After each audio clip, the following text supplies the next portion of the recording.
creating a cultural economic plan to help grow the creative workforce in our region.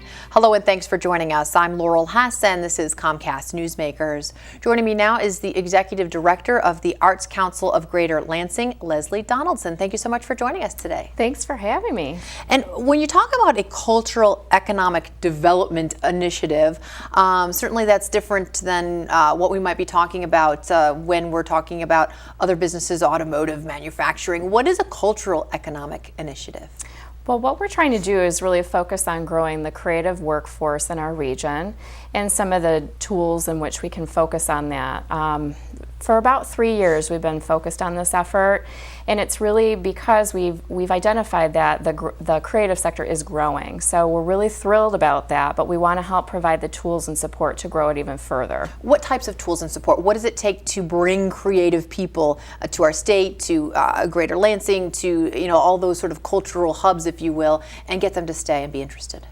Well, we've really been focusing on certainly artists, but anybody that's interested in growing a creative business or might work for a nonprofit arts and cultural organization, we certainly want to provide that support to them. So a lot of what we've been doing is focused on education that provides opportunities for growth in areas such as legal resources, marketing, financial resources, and other kinds of means like that. Are there any specific needs or anything that an artist who's looking for a place to set up shop might be looking for, or an area that might be more attractive to that type of a business?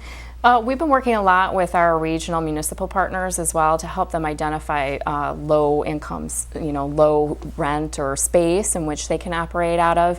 We're also, just like any small business that is looking to start up, creative entrepreneurs and artists are also looking for the financial resources to get them going. And so we've actually implemented an individual artist grant program as well as a fellowship program to get that seed money in the hands of those that want to grow their creative practice. And you also have some ongoing programs both for youth and sort of supporting and helping with a festival alliance, that type of thing, to just keep arts in the forefront.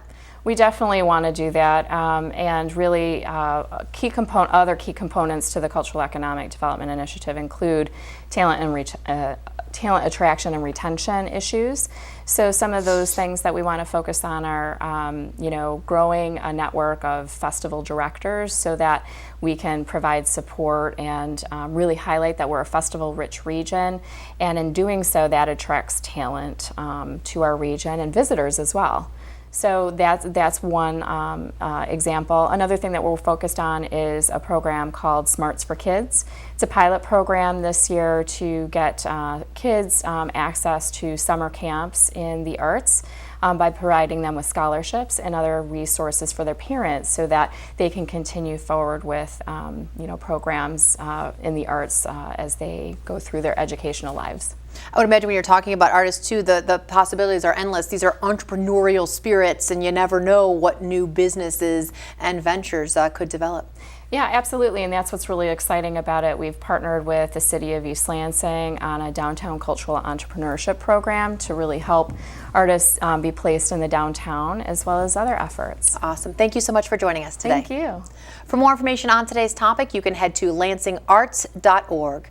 Today's Comcast Newsmaker was Leslie Donaldson, the Executive Director of the Arts Council of Greater Lansing.